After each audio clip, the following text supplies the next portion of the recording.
जयंती 16 अक्टूबर 1969 के अव्यक्त बाप दादा के हम बच्चों प्रति अनमोल महावाक्य मुरली का सार परखने की शक्ति को तीव्र बनाओ।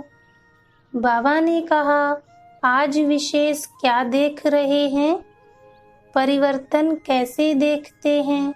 इस ग्रुप में प्रश्न का उत्तर देने में होशियार कौन है? देखने और परखने की शक्ति कहाँ तक आई है? अच्छा, योग की स्थिति में निरंतर रहने वाला कौन है? दिव्य गुणों की धारणा में दिव्य गुण मूर्त कौन नजर आता है? यह क्यों पूछते हैं? क्योंकि अगर परखने की प्रैक्टिस होगी तो जब दुनिया में कार्य अर्थ जाते हो और आसुरी संप्रदाय के साथ संबंध रखना पड़ता है तो परखने की प्रैक्टिस होने से बहुत बातों में विजयी बन सकते हो। अगर परखने की शक्ति नहीं तो विजयी नहीं बन सकते। यह तो थोड़ी सी रेख देख की कि अपने ही परिवार के अंदर कहाँ तक परख सकते हो। यूं तो हर एक रत्न एक दो से श्रेष्ठ है, लेकिन फिर भी परखने की प्रैक्टिस जरूर चाहिए। यह परखने की प्रैक्टिस छोटी बात नहीं समझना, इस पर ही नंबर ले सकते हो। कोई भी परिस्थिति को, कोई भी संकल्प वाली आत्माओं को वर्तमान और भविष्य दोनों कालों को भी परखने की प्रैक्टिस चाहिए। विशेष करके जो पांडव सेना है, उन्हों को यह परखने की शक्ति बहुत आवश्यक है, क्योंकि आप गोपों को बहुत प्रकार की परिस्थितियां सामने आती हैं। उन्हों का सामना करने लिए यह बुद्धि की सफाई बहुत आवश्यक है। परखने की पावर कैसे आएगी, उसके लिए मुख्य साधन कौन सा है? परखने की शक्ति को तीव्र बनाने लिए मुख्य कौन सा साधन है? परखने का तरीका कौन सा होना चाहिए? तुम्हारे सामने कोई भी आए, उनको परख सकते हो। हर एक ने अपना अपना विचार बताया। सभी का रहस्य तो एक ही है, अव्यक्त स्थिति व याद व आत्मिक स्थिति। बात तो वही है, लेकिन आत्मिक स्थिति के साथ साथ यथार्थ रूप से वही परख सकता है जिनकी बुद्धि में ज्यादा व्यर्थ संकल्प नहीं चलते होंगे। उनकी बुद्धि एक की ही याद में, एक के ही कार्य में और एक रस स्थिति में होगी। वह दूसरे को जल्दी परख सकेंगे। जिनकी बुद्धि में ज्यादा संकल्प उत्पन्न होंगे तो उनकी बुद्धि में दूसरों को परखने के समय भी अपने व्यर्थ संकल्प की मिक्सचैरिटी होगी। इसलिए जो जैसा है वैसा परख नहीं सकेंगे। तो मूल रहस्य निकला, बुद्धि की सफाई। जितना बुद्धि की सफाई होगी उतना ही योग युक्त अवस्था में रह सकेंगे। यह व्यर्थ संकल्प और विकल्प जो चलते हैं वह अव्यक्त स्थिति होने में विघ्न है। बार बार इस शरीर के आकर्षण में आ जाते हैं। उसका मूल कारण है कि बुद्धि की सफाई नहीं है। बुद्धि की सफाई अर्थात बुद्धि को जो महामंत्र मिला हुआ है उसमें बुद्धि मगन रहे। एक की याद को छोड़ अनेक तरफ बुद्धि जाने के कारण शक्तिशाली नहीं रहते। वैसे भी जब बुद्धि बहुत कार्य तरफ लगी हुई होती है तो अनुभव किया होगा, बुद्धि में वीकनेस, कमजोरी, थकावट महसूस होती है और जो भी यथार्थ रूप से निर्णय नहीं कर सकेंगे। इसी रीति व्यर्थ संकल्प विकल्प जो चलते हैं, यह भी बुद्धि को थकावट में लाते हैं। थकी हुई कोई भी आत्मा न परख सकेगी, न निर्णय कर सकेगी। कितना भी होशियार होगा तो थकावट में उनके परखने, निर्णय करने में फर्क पड़ जाता है। सारा दिन इन संकल्पों से बुद्धि थकी हुई होने कारण निर्णय करने की शक्ति में कमी आ जाती है, इसलिए विजयी नहीं बन सकते। हार खाने का मुख्य कारण यह है, बुद्धि की सफाई नहीं है। जैसे उन्हों की हाथ की सफाई होती है ना, आप फिर बुद्धि की सफाई से क्या कर सकते हो। वह हाथ की सफाई से झट से बदल देते हैं, देरी नहीं लगती। इसलिए कहते हैं जादूगर। आप में भी बदलने का जादू आ जाएगा। अभी बदलने सीखे हो, लेकिन जादू के समान नहीं बदल सकते हो, अर्थात जल्दी नहीं बदल सकते हो, समय लगता है। जादू चलाने के लिए जितना समय जिसको मंत्र याद रहता है, उतना उसका जादू सफल होता है। आपको भी अगर महामंत्र याद होगा तो जादू के समान कार्य होगा। अब इसी में देरी है, तो अब इस भट्टी से क्या बनकर निकलेंगे? जादूगर। अगर इतने जादूगर भारत के कोने कोने में छा जाएंगे तो क्या हो जाएगा? एक मास के अंदर कुछ और नज़ारा देखने में आएगा। अब तो तैयारी करनी पड़ेगी ना। अगर इतने जादूगर बदलने का कार्य शुरू कर देंगे तो फिर क्या करना पड़ेगा? ऐसी कुछ नवीनता आप भी देखना चाहते हो और बाप दादा भी चाहते हैं। ऐसा आवाज फैल जाए कि यह कौन कहाँ से प्रकट हुए हैं। ऐसे महसूस हो कि एक एक स्थान पर कोई अलौकिक आत्मा अवतरित होकर आई है। एक अवतार इतना कुछ कर सकता है तो यह कितने अवतार हैं? यहाँ से जब जाओ तो ऐसे ही समझकर जाना कि हम इस शरीर में अवतरित हुए हैं ईश्वरीय सेवा के लिए। अगर यह स्मृति रखकर जाएंगे तो आपकी हर चलन में अलौकिकता देखने में आएगी। जो भी आपके दैवी परिवार वाले व लौकिक परिवार वाले हैं, वह महसूस करें कि यह कुछ अनोखे ही बनकर आए हैं, बदल कर आए हैं। जब आपकी बदलने की महसूसता आएगी, तब आप दुनिया को बदल सकेंगे। अगर आप सभी के बदलने की वासना नहीं तो दुनिया को नहीं बदल सकेंगे। खुद बदलकर दुनिया को बदलना है। ऐसे ही समझकर चलना कि निमित्त मात्र इस शरीर का लोन लेकर ईश्वरीय कार्य के लिए थोड़े दिन के लिए अवतरित हुए हैं। कार्य समाप्त करके फिर चले जाएंगे। यह स्मृति लक्ष्य रख करके ऐसी स्थिति बनाकर फिर चलना। बाबा ने कहा, यह बगीचा है।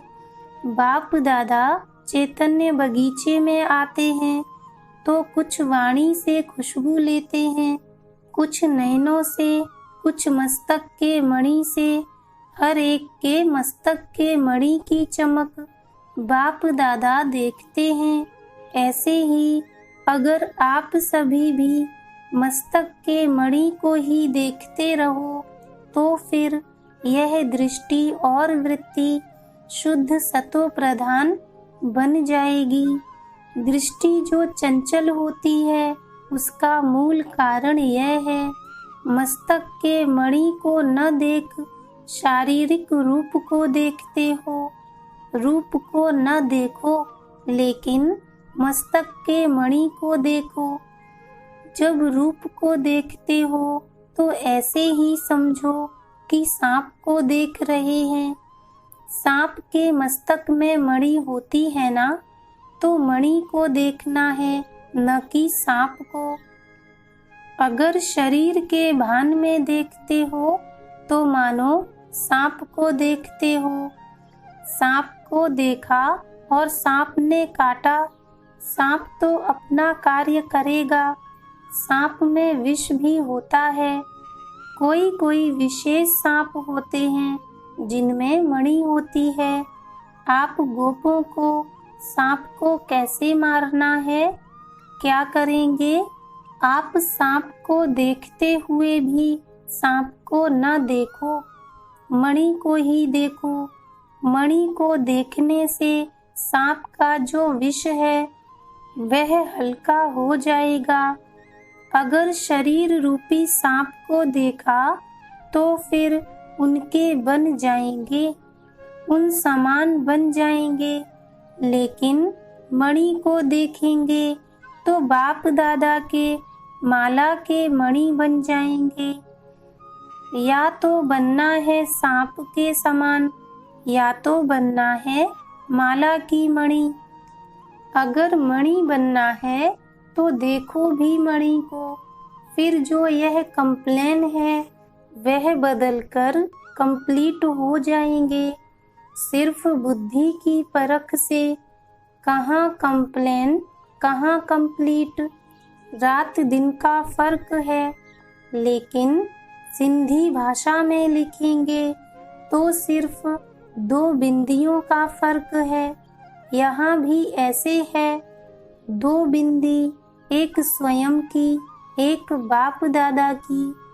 यह 2 बिंदी ही याद रहें तो कंप्लेन के बजाय कंप्लीट हो जाए। इसलिए आज से यह प्रतिज्ञा अपने आप से करो।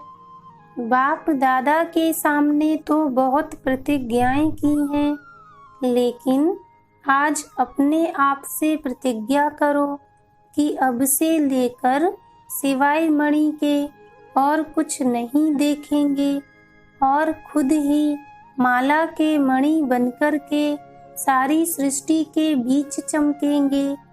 जब खुद मणि बनेंगे तब चमकेंगे। अगर मणि नहीं बनेंगे तो चमक नहीं सकेंगे। जब प्रतिज्ञा करेंगे तब ही प्रत्यक्षता होगी। अपने आप से पूर्ण रूप से प्रतिज्ञा नहीं कर पाते हो, इसलिए प्रत्यक्षता भी पूर्ण रूप से नहीं हो पाती है। प्रत्यक्षता कम निकलने का कारण अपने आप से प्रतिज्ञा की कमी है। अभी अभी बोलते हो, फिर अभी अभी भूलते हो।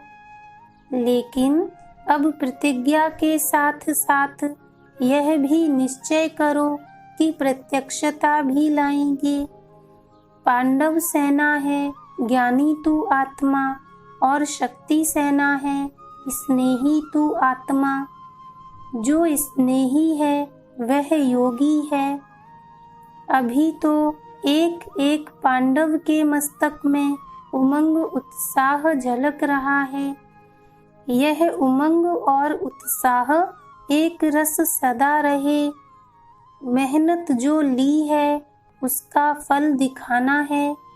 अगर मेहनत ली हुई यहाँ चुकतू नहीं करेंगे तो फिर सतयुग में वह मेहनत का फल देना पड़ेगा। इसलिए जो मेहनत ली है उसे भरकर देना। बाबा ने कहा, हर एक सेवा केंद्र से यह समाचार आना चाहिए, यह कुमार तो अवतरित होकर के इस पृथ्वी पर पधारे हैं। ऐसा समाचार जब आए तब समझो कि फल निकल रहा है। अभी ऐसी स्थिति की आवश्यकता है जैसे बाप दादा लोन लेकर आते हैं ना। अभी तो दोनों ही लोन लेते हैं, थोड़े समय के लिए आते हैं। किस लिए? मिलने के लिए। वैसे ही आप सभी भी समझो कि हम लोन लेकर सर्विस के निमित्त आए हैं, थोड़े समय के लिए। जब ऐसी स्थिति होगी तब बाप का प्रभाव दुनिया के सामने आएगा। दोनों ही हिसाब ठीक किया है या लेने का किया है, देने का नहीं।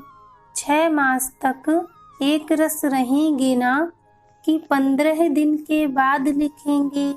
चाहते तो हैं लेकिन क्या करें, यह हो गया। ऐसी कोई भी कंप्लेन नहीं आए, फिर तो दीदी का काम हल्का हो जाएगा। आप खुद भारी होंगे तो सारा कार्य भारी हो जाएगा। बाप दादा की आशा कहें व शुद्ध संकल्प कहें, यही रहता है और रहेगा ही कि एक एक नंबर 1 हो। लेकिन सारे कल्प के अंदर जो अब की स्थिति बनाएंगे वह तो अब के हिसाब से नंबर 1 है ना। जो वास्तविक संपूर्ण स्टेज है, इसके लिए कह रहे हैं। सभी यही लक्ष्य रखें कि हम नंबर 1 जाएंगे। यह नहीं सोचना कि सभी कैसे नंबर 1 जाएंगे, इसमें महादानी नहीं बनना है। 2 बातें मुख्य याद रखनी हैं कि एक तो मणि को देखना, देह रूपी सांप को न देखना, और दूसरी बात अपने को अवतरित समझो। इस शरीर में अवतरित होकर कार्य करना है। और एक स्लोगन सदा याद रखना कि जो बाप दादा कहेंगे, जो कराएंगे, जैसे चलाएंगे वैसे ही करेंगे, चलेंगे, बोलेंगे, देखेंगे। यह है पांडव सेना का मुख्य स्लोगन। जो कहेंगे वह सोचेंगे और कुछ सोचना नहीं है। इन आँखों से और कुछ देखना नहीं है। आँखें भी दे दी ना, पूरे परवाने होना। परवाने को क्षमा बिगर और कुछ देखने में आता है क्या? आपकी आँखें और क्यों देखती? जब और कुछ देखते हैं तो धोखा देती हैं। अपने को धोखा न दो। संपूर्ण अर्थात पूरा परवाना है। यह है छाप। रिजल्ट तो अच्छी है लेकिन उसको अविनाशी रखना है। जब जैसे चाहें वैसी स्थिति बना सकें, यह मन को ड्रिल करानी है। यह जरूर प्रैक्टिस करो। 1 सेकंड में आवाज में, 1 सेकंड में फिर आवाज से परे, 1 सेकंड में सर्विस के संकल्प में आए और 1 सेकंड में संकल्प से परे स्वरूप में स्थित हो जाएं। इस ड्रिल की बहुत आवश्यकता है। ऐसे नहीं कि शारीरिक भान से निकल ही न सकें। 1 सेकंड में कार्य प्रति शारीरिक भान में आए, फिर 1 सेकंड में अशरीरी हो जाएं। जिसकी यह ड्रिल पक्की होगी वह सभी परिस्थितियों का सामना कर सकते हैं।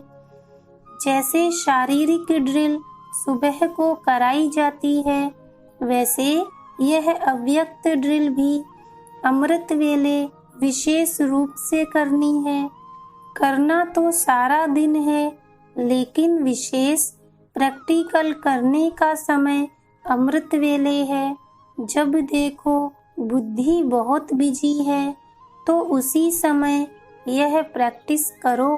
परिस्थिति में होते हुए भी हम अपनी बुद्धि को न्यारा कर सकते हैं, लेकिन न्यारे तब हो सकेंगे जब जो भी कार्य करते हो वह न्यारी अवस्था में होकर करेंगे। अगर उस कार्य में अटैचमेंट होगी तो फिर एक सेकंड में डिटैच नहीं होंगे। इसलिए यह प्रैक्टिस करो कैसी भी परिस्थिति हो, क्योंकि फाइनल पेपर अनेक प्रकार के भयानक और न चाहते हुए भी अपने तरफ आकर्षित करने वाली परिस्थितियों के बीच होंगे। उनकी भेंट में जो आजकल की परिस्थितियां हैं वह कुछ भी नहीं है। जो अंतिम परिस्थितियां आने वाली हैं उन परिस्थितियों के बीच पेपर होना है, इसकी तैयारी पहले से करनी है। इसलिए जब अपने को देखो कि बहुत बिजी हूँ, बुद्धि बहुत स्थूल कार्य में बिजी है, चारों ओर सर्कमस्टेंसेज अपने तरफ खींचने वाले हैं, तो ऐसे समय पर यह अभ्यास करो। तब मालूम पड़ेगा कहाँ तक हम ड्रिल कर सकते हैं। यह भी बात बहुत आवश्यक है। इसी ड्रिल में रहते रहेंगे तो सफलता को पाएंगे। एक एक सब्जेक्ट की नंबर होती है, मुख्य तो यही है। इसमें अगर अच्छे हैं तो नंबर आगे ले सकते हैं, अगर इस सब्जेक्ट में नंबर कम है तो फाइनल नंबर आगे नहीं आ सकते। इसलिए सुनाया था कि ज्ञानी तो आत्मा के साथ में स्नेही भी बनना है। जो स्नेही होता है वह स्नेह पाता है। जिससे ज्यादा स्नेह होता है तो कहते हैं यह तो शुद्ध बुद्ध ही भूल जाते हैं।